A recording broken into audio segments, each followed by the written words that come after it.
지난 설 명절 할머니 집을 찾았던 발달장애 아동이 실종되는 사건이 있었습니다.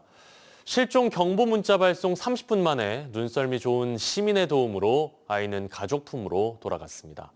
그런데 해마다 실종 경보 문자에 대한 관심도는 줄고 있다고 합니다. 서희령 기자가 취재했습니다. 동트기 전 어둠이 깔린 시골 마을. 한 남성이 주머니에 양손을 넣은 채 어디론가 서둘러 이동합니다. 4분 뒤 인근의 또 다른 CCTV에도 남성이 뛰는 모습이 포착됩니다. 발달장애가 있는 15살 최모 군이 설을 맞아 부모와 함께 할머니 집을 찾았다 홀로 집 밖으로 나선 겁니다.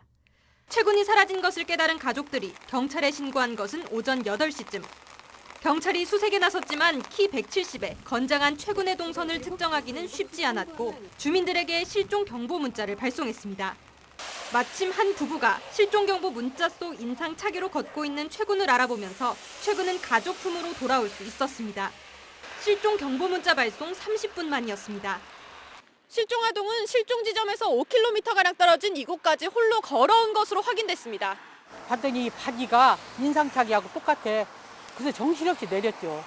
내려가지고 딱 붙잡았어요. 지난 2021년부터 18세 미만의 아동과 지적 자폐성 장애인, 치매 환자를 찾기 위해 경찰이 발송하는 실종 경보 문자. 하지만 도입 첫 해 40%에 육박하던 제보 발견율은 작년 20%대로 줄어든 것으로 나타났습니다. 재난 문자와 같은 방식으로 발송되다 보니 외면하는 시민들이 많아진 겁니다.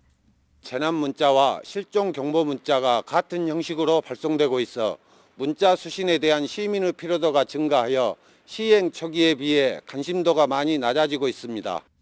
해마다 전남에서만 1,200여 건에 달하는 실종 신고가 접수되는 가운데 치매 실종자의 경우 발생 초기 발견하지 못하면 사망으로 이어지기도 합니다.